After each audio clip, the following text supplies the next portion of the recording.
It's so green.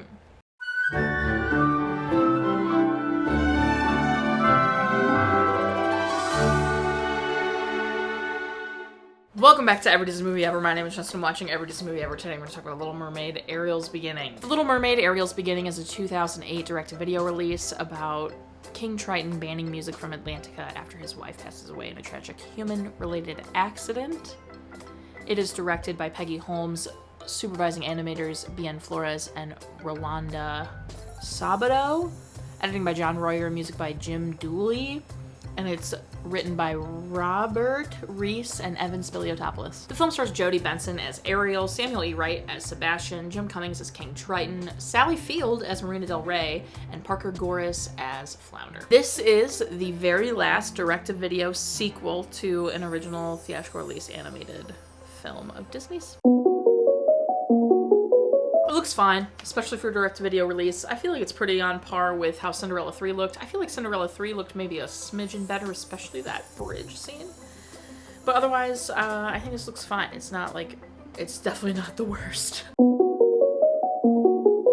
This film is a mix of original songs and covers. I feel like there are maybe like 2 or 3, maybe 2.5 original songs.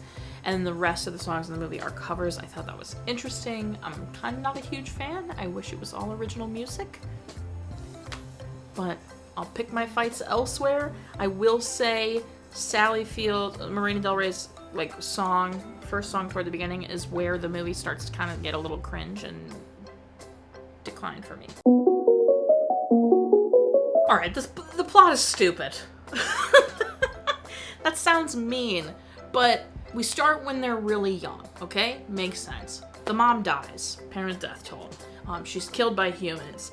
He bans going to the surface and music, but in this movie there is no mention of the fact that he has banned them going to the surface, and only that music has been banned, which I think is interesting because this is a prequel, and then it's like 10 years later, so I have no idea how old Ariel is supposed to be.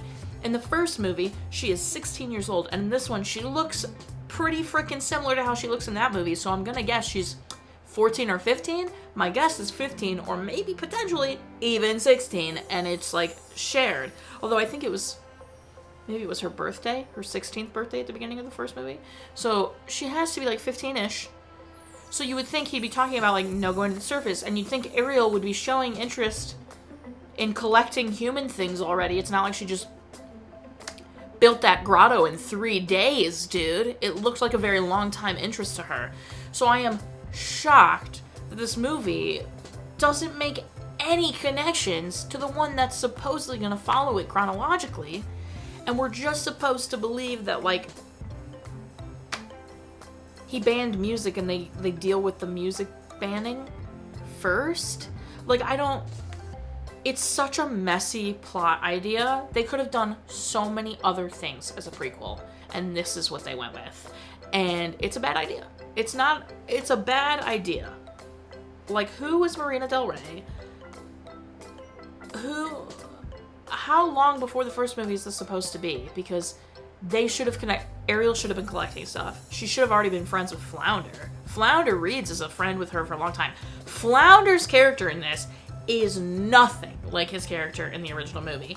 Flounder is a scaredy cat who's afraid of a lot of crap in the first movie, and in this one he's very brave and sassy. And he's scared when he's being chased by those eel, but obviously. But he's not afraid in other moments when just breaking the rules he's not afraid. When in the first movie he's so terrified of breaking the rules. So much is not matching that I think that's why I get so mad at this. Sebastian is also a little bit unlike his character, and they focus more on the music side of things than they did on the plot of the film, and it wasn't even all original music, which is just so frustrating, and I'm disappointed in this.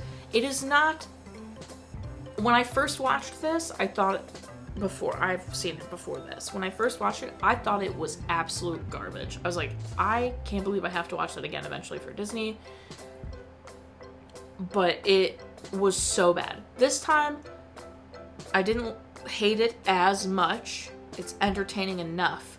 But if you're trying to compare it to to the first one that's supposedly supposed to follow this one chronologically. This is trash. Except for Benjamin. Benjamin's an unproblematic king. My favorite part is Benjamin. He was so funny for no reason. He's unproblematic. We stand. My least favorite part? Marina, probably. Which makes me sad, because they got Sally Field for this, which is insane to me. But she was awful. It was just terrible. Recommend? No. Will I watch it again? I really don't. I hope not. I don't want to watch this again. Specific moments. Benjamin. Triton finally coming around was good. Ariel finding the music box was good. Flounder's, like, Patrick Goris screamed for Flounder being attacked by those eels. That was so genuinely real. I was kind of taken aback. Overall, I like it better than the first time I saw it, but it is really not good. You know how I felt about the midquels?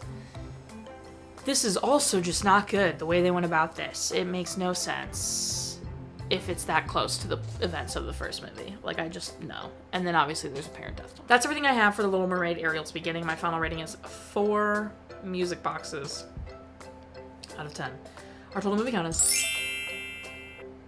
Parent death toll is... Cry count is still the same. If you want to keep up with what movie I'm watching when, follow me on all the socials. You know where to find me. Buy merch. Merch is great. Merch is grand. Tried and true classic. Right here. Until next time, comment, like, subscribe, but I'm not in charge of your life. You are, so you do. And don't be Marina about it, for sure. Did I say join Patreon? If I didn't say join Patreon, join Patreon.